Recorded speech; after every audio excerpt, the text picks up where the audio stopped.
Hi, welcome to Feature Fridays. My name is Guy Bartram. I'm Director of Product Marketing for our cloud providers in VMware, and I'm joined today by Paco from TietoEvry.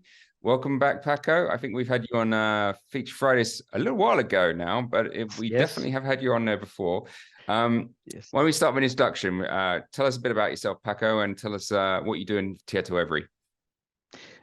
Thanks, Guy, for inviting me once again. Love to be here again. It was very fun the first time. I'm sure it will be also fun this time. Paco Romero.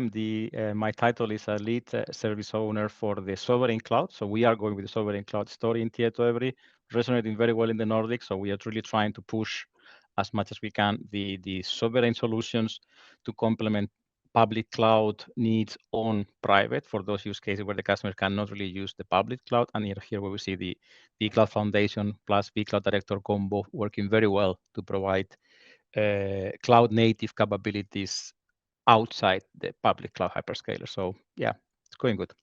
So how long? So we're here to talk about Cloud Foundation today. So let's reel it back a little bit, and if we go back, I think it's probably 3 or 4 years before you started getting into Something the Cloud like Foundation space. So, what made you choose Cloud Foundation as your, let's call it your infrastructure provider kind of fabric? So I think it was like the natural evolution for us. So we have been working for many years on the traditional 3-tier architecture where you have the 3 components: the network, the storage, and the computing as separated solutions with separate even vendors, with each one of them having their own lifecycle management with different products and blah blah blah.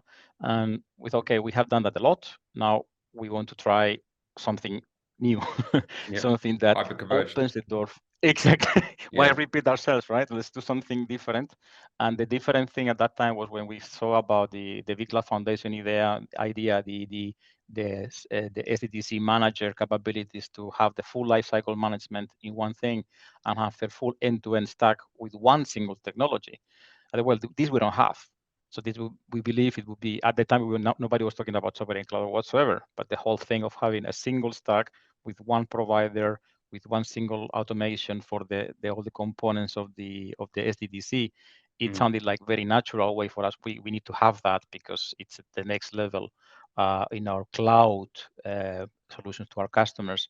And of course, we have been working with VMware a lot. We had lots of baseline competence on VMware products, and then we decided, hey, let's start a good partnership with VMware and work on how we adopt this vCloud Foundation. And the vCloud Director on top came very natural as we wanted to emphasize the self-service, of course. Yeah, so you guys have got you've got the multi-tenanted self-service kind of entry portal with Cloud Director, and literally Cloud Foundation is providing the fabric, the compute fabric, storage, networking capability, and just Cloud Foundation's just Cloud Director, sorry, is just consuming that, right, and offering it to tenants. Correct. Exactly. It's like you could do this Cloud Foundation and you would have a very nice way of the infrastructure. But if you want to also, I mean, when you think about cloud, really everybody's expecting a high level of self-service, infrastructure as code, everything from a graphical user interface or API driven. And this you need to do in a multi-tenant way because you want to have you want to invest on the deployment, get your TCO on the right level, and share slices of the capacity to customers. So the multi-tenancy building in vCloud Director was once again a very logical choice. We didn't want to build it ourselves, so we had the ready solution for building multi-tenancy, well tested, well proven. We just went with it. Yeah, I mean it's a great solution. Was it 22 years old now? So I think really when you spoke earlier about your sovereign customers want that data isolation, they want that security, they want layer 2 and above kind of segregation. Yes. Cloud Director does all of that kind of automatically today and always has done.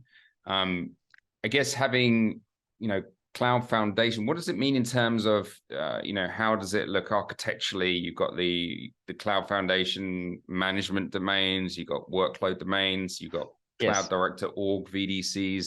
How have you guys kind of architected that? Yeah, so we thought that we're gonna have like big deployments. So like because we have already a very big customer base, right? So we want to really transform our customers here. So at the beginning, we were thinking about, okay, from the two deployments models, like do we go for the small consolidated or we go to the standard deployment with separation, infrastructure separation between management domain and workload domain.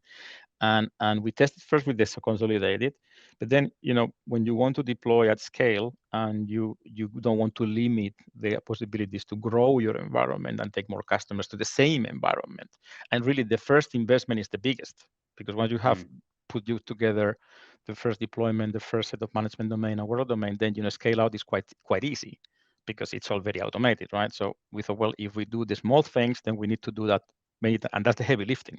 If you do the big one, you do a big one first per country. You deployed the architecture, full out architecture with management nodes separated from workload nodes.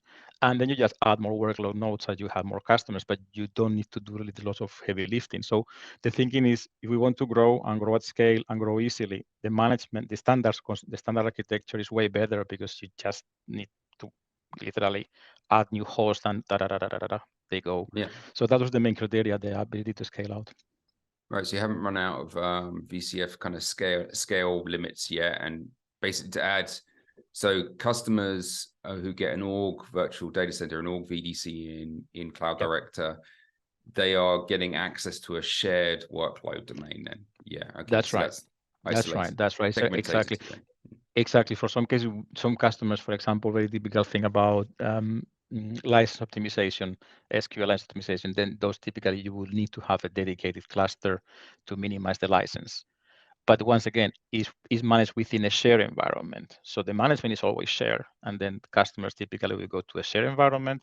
In some use cases, we put them in a dedicated cluster for license or stuff like that. But it's all, from the shared management point of view. So you've got that lovely kind of optionality, haven't you, where you can still use Cloud Director as your kind of interface. Yes. And you can actually manage a customer through to a dedicated environment or to the shared environment. Yes, exactly. They are all visible from the same Cloud Director. A customer will see both. It's up to us to publish what the customer sees. Do they see the whole thing, only dedicated, both, depending on the use case? So, and this is, once again, once you get into it, it's really easy to control what the customer sees, the access rights and all that. Yeah. And once it's another nice thing of the Cloud Director, the flexibility to deploy it in different models, and the Cloud Foundation also. It kind of you don't need to kind of how would I say, do many different deployments to end up in fairly different options for the customer, because it's so flexible. And of course, as a provider, that's once again differentiating from public cloud. That's a plus for us, because public cloud, the model is always like this: take it or leave it. We can, with the same reference architecture, deploy different models and be a bit more adapted to whatever the customer specific use case is. Yeah, and there's some key differences with. I'm just going to highlight the one that I always love to highlight is kind of when you go to a hyperscaler, you get a T-shirt, and that's it. You get a T-shirt size VM or a resource.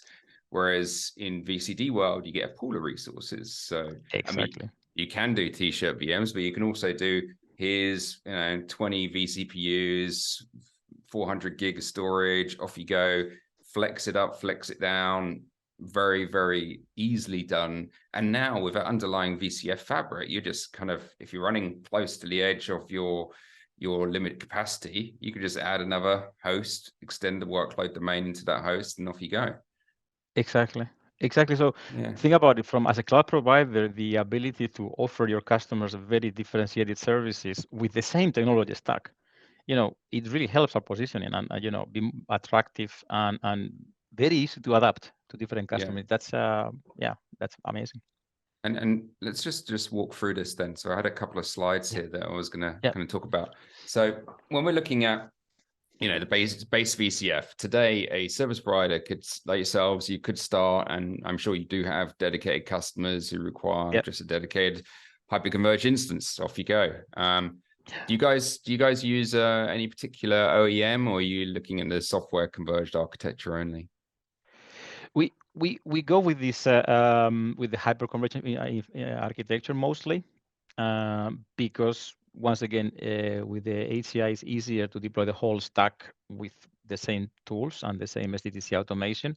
We have sometimes integrated, for example, with external storage, but we try to minimize that because it is the architecture very nice and tidy when you use just HCI, your ECF, it all works like pans out very, very nicely. So it's easy to manage. And who's your hardware provider in the data center for the HCI? Mostly we go with Dell at the moment. Okay, cool.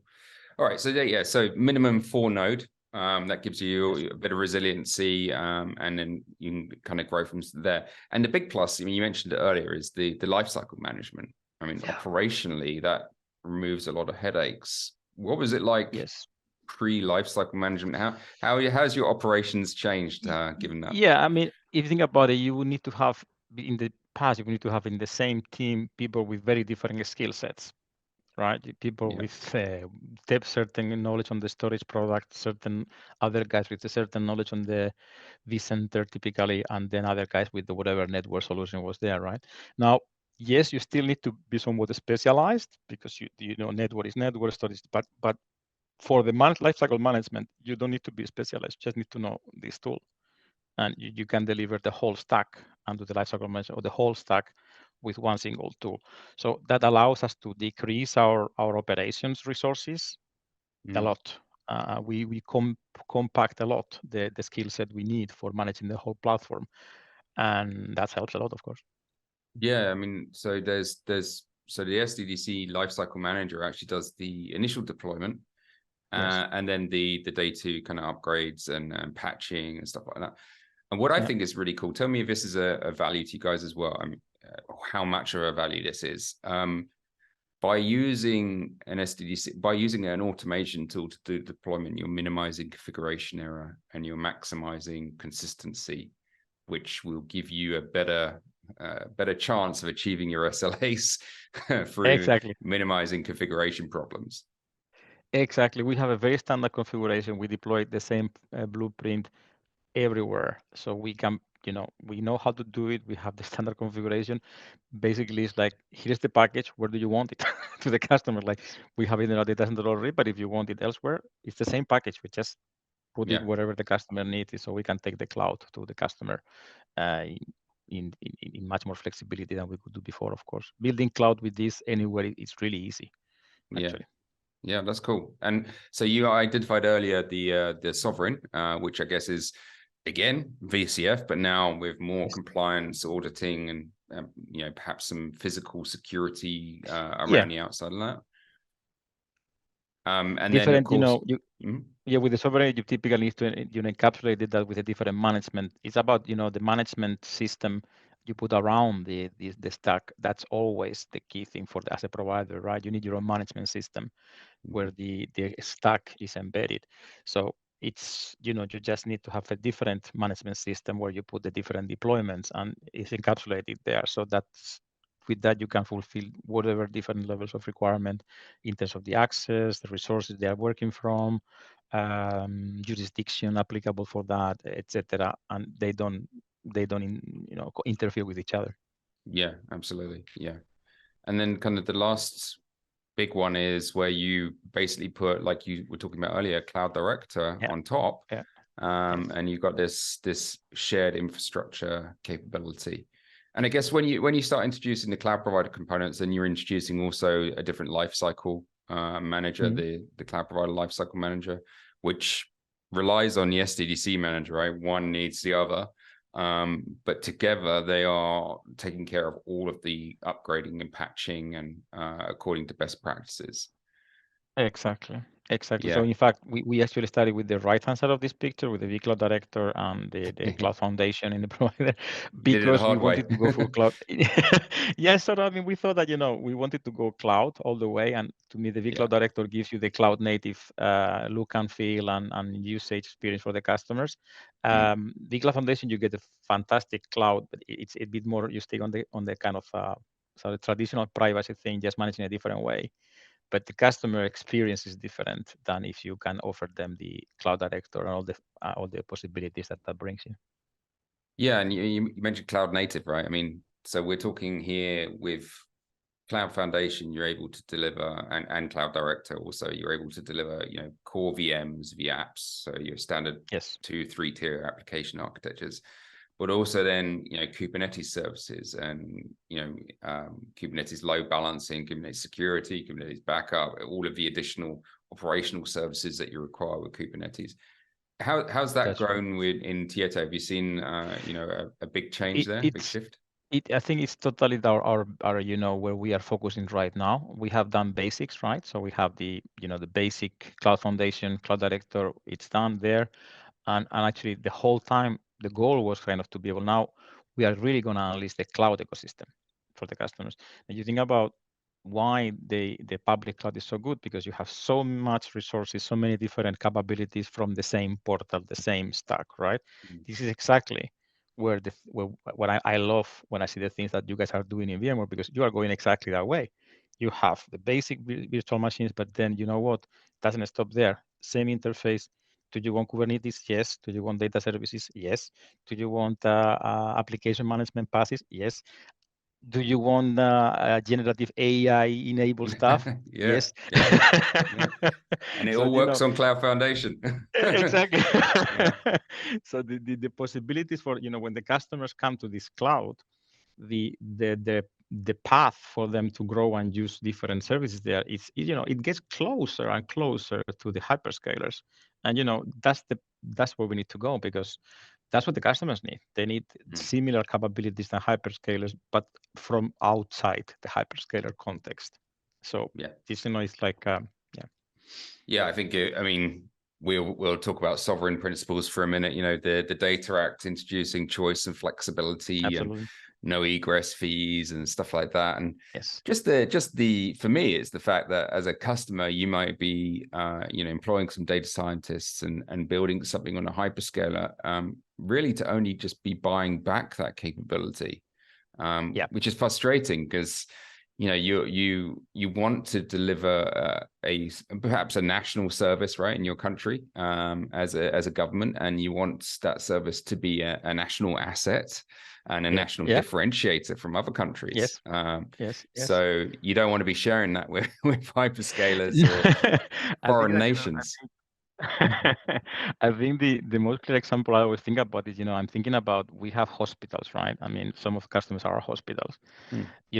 Where I might go myself to a hospital, right? And we are sometimes hosting there, or we are delivering service on those hospitals. Very often the hospitals have their own data center there, because they really want to keep the data very close.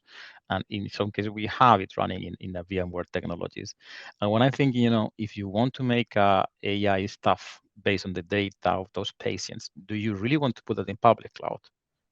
It's like, the data there is, it's your health, my health. I have so many kind of ethical issues to put that in public cloud. And, it's good to have options, but you don't have to, because you can put it there and still leverage on all these technologies that are coming. So it's, I think it's very important to have that opportunity. Absolutely. And so just to wrap up then, what's kind of in the future, Paco? What's on your radar for TietoEvry? Is there any kind of future visions you could share with us? Yeah, absolutely. I think that the whole application ecosystem, the Tanzu portfolio, that's, we are starting with having now very cool pilot cases going on, public sector and financial sector. We need to make those happen. We're going to need to work together a lot with you guys to make those happen, to unleash these new technologies. And then I think the other part, which is coming very strong, where I think I see things you are doing already in the right direction with the ARIA, is the compliance. We talk about sovereign compliance is going to be huge. All the customers, just changing a lot, like from, okay, show me your compliance, but show me your certificate. That doesn't fly anymore. You need to show compliance online, real time, live, show me dashboard and stuff like that. So this is going to be, I'm sure, a hot topic. And I think the things that I've seen in ARIA are going in the right direction, and like compliance package and so on. We need to leverage those more and be able to show that to customers, because our customers, especially sovereign customers, need to see that kind of information online to make sure that they are fulfilling their obligation for the customers. So Tanzu compliance, to have the two things. Yeah, it's interesting. So you need compliance in terms of, bringing it back to the VCF discussion, right? You need that compliance in your configuration, in your deployment, but then data doesn't stand still, neither does your compliance, neither does legislation. So all of that stuff you need to kind of be on top of. Yeah, absolutely. Paco, thank you very much. Great to hear from TietoEvry, and yourself again. Thank you for taking the time today to talk to us about VCF. Appreciate it. Thank you so much, guys, for having me here. Thank you, guys.